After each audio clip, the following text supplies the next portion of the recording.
Don't forget to subscribe. It helps push this video out to more people out in the world. For the manual transmissions, a couple different upgrades. The transmission mount. Now, everybody knows that putting fresh rubber transmission mounts on a Porsche 928 will make the car just a pleasure to drive for thousands of miles. However, for the manuals, there's something even better that's available. Solid aluminum transmission mount. Now, you would think that this would be not a good idea. However, I've driven it and I've done back-to-back tests on a Porsche 928 GT, a 1990, and I can tell you that they are absolutely worth it. There's only one downside, and it can be a little bit concerning, and it is a little bit of transmission whine that you can kind of sort of hear when you're driving, and you could tell it's coming from the transmission. However, there is no added vibration from the aluminum mounts. Remember, these are aluminum mounts on the transmission, not the engine. The engine needs to be rubber, and it stops the wind up that you can get a lot of times. To me, it's a win-win. It just takes the Porsche 928 a higher notch up. Now, this is not an extreme modification to make it drive like a 911 GT3 RS, but it's the closest thing that you can do to a Porsche 928's transmission to make it feel that good. The precision in shifting, everything, it just feels better with the solid aluminum mounts. On to the next one. That brings me to another modification for manual transmission cars only, and it is very simple. Cut the shifter. The shifter is much higher than most cars, especially the early ones. By cutting it an extra inch or two, you don't have to do anything else, and your shift quality goes a lot higher. Now, this of course means that you need to have perfect bushings in there. If your transmission shifter is all over the place, then you're in big trouble. But I would do this before installing a shorter shift kit, which changes the lever action. Number one, the effort is not really higher, it's just more pleasurable to shift up and down. And number two, it doesn't increase the vibration how you would with a lot of the other shifters that I see on the market.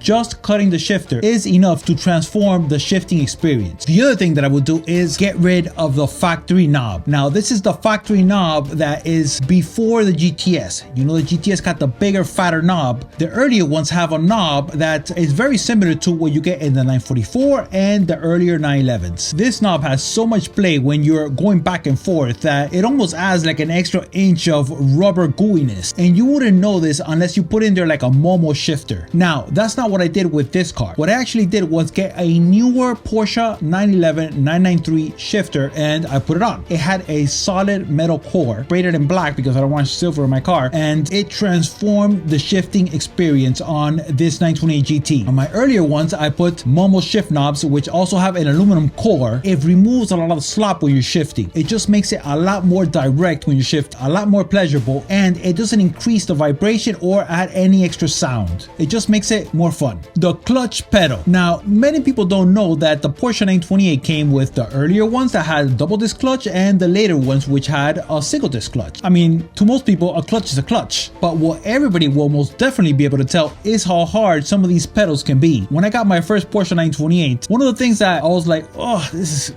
it was just hard to drive every single day was the clutch.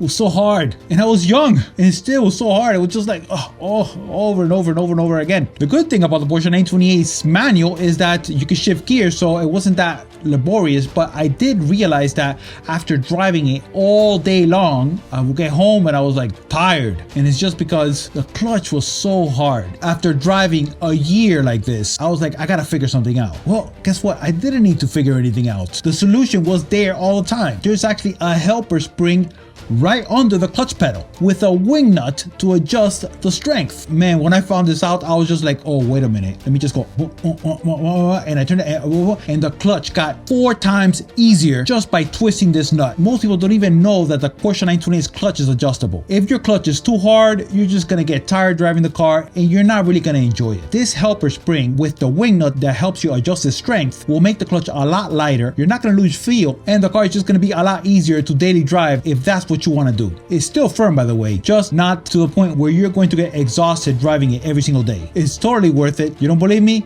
Get under your car, take your phone up there, turn on the light, and you're gonna see it's right there. It's a little wing nut. You just twist it and it gets softer or much harder. On to the next one. Automatic transmissions. Now, I've had a lot of requests about what can be done with the automatic transmission on a Porsche 928. A lot of people say that this car doesn't drive as snappy as it should, and they're right. And it's very simple why. You see, the Porsche 928 throttle is cable operated, as is all the adjustments right next to the intake. And throughout the years, these cables stretch. And so when you give it gas, you're giving it gas on a sloppy cable that is not even in many cases hitting full full throttle. And I've experienced this in almost every single Porsche 928 that I've driven that has over 100,000 miles. Because by 100,000 miles, those cables are stretched and it completely messes up the responsiveness on your Porsche 928. The solution is really simple: taking up the slack on all these cables. Your throttle response will be far more immediate, your downshifts will be instantaneous, and your upshifts will be banging. Now, you can't go a little bit too crazy with this. You have to be careful, because I remember the first car I did this to was a 1984 928S. When I first got it, I was like, oh, this car just feels like it's like dragging itself. It just feels heavy, and I was just like, this is not good. So I started adjusting, and it got faster and it got faster and it got faster. It was almost like I increased the horsepower, but I kept adjusting and I kept over adjusting. And I remember it was just like, it got too crazy, because even on the shift from first to second, it was peeling rubber on the shift to second at about 50 to 60 miles per hour. You can go a little bit overboard with this. So there is a fine line between responsive and just too aggressive. The other modification is the kickdown switch. So many Porsche 928s kickdown switch is not even activated, as in it's not connected to anything. You go down to the shift pedal and you see the little kickdown and it's nothing there. A good way to test it out is to bypass it and hook it up to the knob in your shifter and test it there little by little. For a long time I had this mod there, and after a while I just realized it's just too aggressive, and then I just put it back to stock to how it was at the accelerator pedal. Because when all these cables are adjusted properly and tight, you don't need to have the extra kickdown switch on your shifter. The shifts are going to be instantaneous as it is, and the car is going to feel, instead of lethargic, it's going to feel like it wants to please you. The car is just eager. That eagerness is what you want on a Porsche 928, and this modification alone will transform the car completely. Believe me, it's really good. On to the next one. There's also a shift modulator, a pressure modulator you could say, that is on the actual transmission, and it's like a knob that you can twist back and forth to increase the pressure in the actual transmission. Now, most of these cars, you can't even see it because it's so dirty, but it's there. And by twisting it, you actually increase the pressure and the firmness of the shifts. You can also go a little bit crazy with this, as in even when it's going smoothly, you can feel like a solid positive shift when it shifts from first to second, from third to fourth, but it feels really good. It adds to the level of responsiveness. It does no damage to your car. It's the equivalent of putting a shift kit on your transmission. Now, you can also go too crazy with this. You can have it shifting really, really hard, and you have to be careful with this, because after a while of driving like this, you're not gonna like it as much. So there's a balance between slurred gears, which a lot of these have, and getting that positive shift from first to second. And it's all controlled right here. Make sure your vacuum lines are there also, by the way, because a lot of them just not there. These cars are getting old, so make sure everything is put together. On to the next one. Updated alternator with more amps. Now, every single Porsche 928 that I've ever owned has had trouble with the charging. And now, this is not the 928's fault. This is because these cars are meant for the Autobahn and meant to be driven. When you get in a car that has been driven in a couple of weeks and you first start it up, the battery is going to be a little bit low. When you come out into today's world, for example, here in Miami, you're going to be stuck in traffic a lot, and the alternator is not charging the way that it should be. And so, for an alternator to crank out more amps at idle is super important with a Porsche 928, so that it becomes more reliable. This is super important if you're gonna have your air conditioner on, because you're gonna have the front fans running all the time full blast. Believe it or not, a lot of 928's AC don't cool as good, not because the AC system doesn't have the performance to cool down the entire cabin really fast, but because the front fans, when they do kick in, they don't have enough juice to lower the temps on the condenser. And yes, an oversized battery can help, but the real issue is the alternator that is cranking out too little amps. Now, the earlier Porsche 928s had alternators that were weaker than the later ones, but even on the S4s and GTSs, if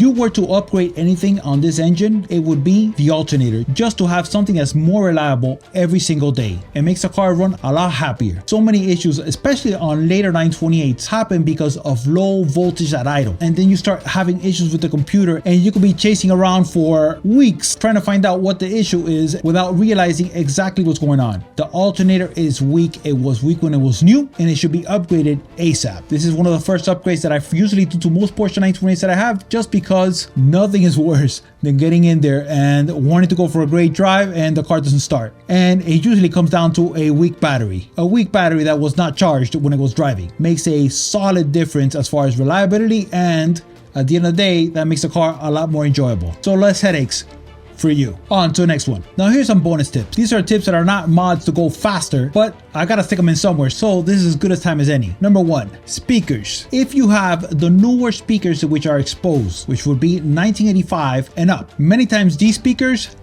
they're terrible. And the only reason they're terrible is because the foam got totally messed up. And the first thought that anybody's thinking is, I gotta replace all these speakers. Hold on just a second. Before you do that, do remember that to get this perfect size inside of this housing, looking as clean as it is gonna cost big money and probably some custom work. So unless you want some big thing like this, the best option with these excellent speakers, by the way, is to have them refoamed. And guess what? You can actually buy the kits anywhere on eBay, on Amazon, to refoam these speakers, and they will sound brand new. So before tossing them, restore them. The entire kit comes to your house, and it's just a matter of a little bit of time and glue, and you have speakers for the next 10-20 years. It's totally worth it, and this is the only part that wears on these speakers. They should last forever. On to the next one. On Porsche 928 with lighter carpet, and I mean as in lighter color. Nothing says ugh when you see an interior than carpet that is absolutely disgusting. And as a matter of fact, more on a Porsche 928 than most other cars, because you have more carpet on these cars, on the doors, on the entire cockpit, than virtually any other car. And so when you have a tan interior and the carpet looks horrible, the first thing you're thinking to yourself, whoa, gotta do something about this, because the seats or the dashboard is not gonna make the interior look good. What's gonna make it look good is brand new carpet, right? Hold on just a second. The Porsche 928's interior comes with sliver knit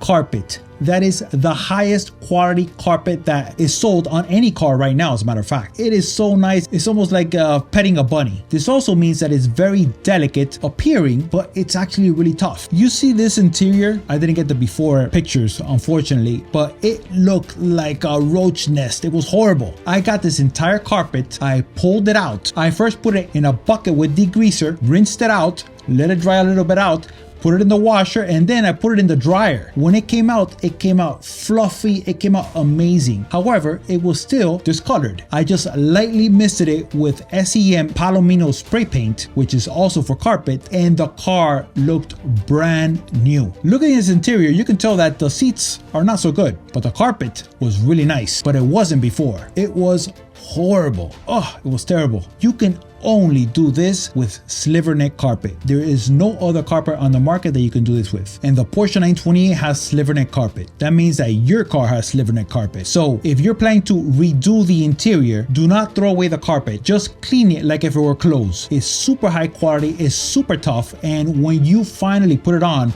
the interior is going to feel very luxurious. It's totally worth the effort, and it will impress anybody who sits inside the car. On to the next one. Never buy this dash cap. I've owned all these dash caps from the very beginning. As a matter of fact, one of the original manufacturers back in the late 1990s saw that I lived in Miami, and the dash caps kept warping over and over again. He actually made one specially for me that was a double the thickness, and it still warped and it still creaked. It was horrible. These things are terrible. They shouldn't even be considered a temporary option, because while you have these plastic dash caps in your car, the interior is going to be creaking, and it's not going to feel like a solid piece of engineering. I would actually put a suede cover if you have some dash cracks until you have the opportunity to go ahead and redo your interior. Stay away from these dash caps, because once installed, they warp very quickly, and the squeaks that they give, it makes the entire car feel like if the structure is not stiff. It's horrible. I've learned the hard way, so that you don't have to. Don't do this. It's never a good idea. If you're going to sell the car, I don't know. I wouldn't do it. On to the next one. If you're going to redo your entire interior, so that means that you're going to gut it and put everything in there brand new. One thing that I will do with every single earlier Porsche 928 is change out the windshield. Most people don't realize how pitted and disgusting their windshield is until they put a brand new one in there. But before putting a brand new one in there, there is something that needs to be done to this windshield, and it is the black border that goes all the way around. You see, when you park your car outside and you put your dash cover on it or whatever you're going to put on it to protect it from the heat, there's an area where it can't get to and is completely exposed to the elements, and that's where the black border is not on the earlier ones. This is where the cracks start. By adding this line all the way around your windshield, it completely protects and cleans up the entire interior from the outside. This is done very simply. Before putting on the windshield, you tape up the section and you use what's called called pinch weld primer. It makes essentially a brand new border all the way around the windshield, and it keeps these areas away from the UV of the sun, and it just looks a lot cleaner from the outside and from the inside. I've had this done on 3 of my Porsche 928s, and it made a huge difference, and also peace of mind, because I know that if I park the car outside in the hot Miami sun and I put the sun visor on it, I know that it's completely protected. But the garage is obviously still the best. So these are mods that I think that most Porsche 928 should get done. Let me know if you agree or disagree in the comments below.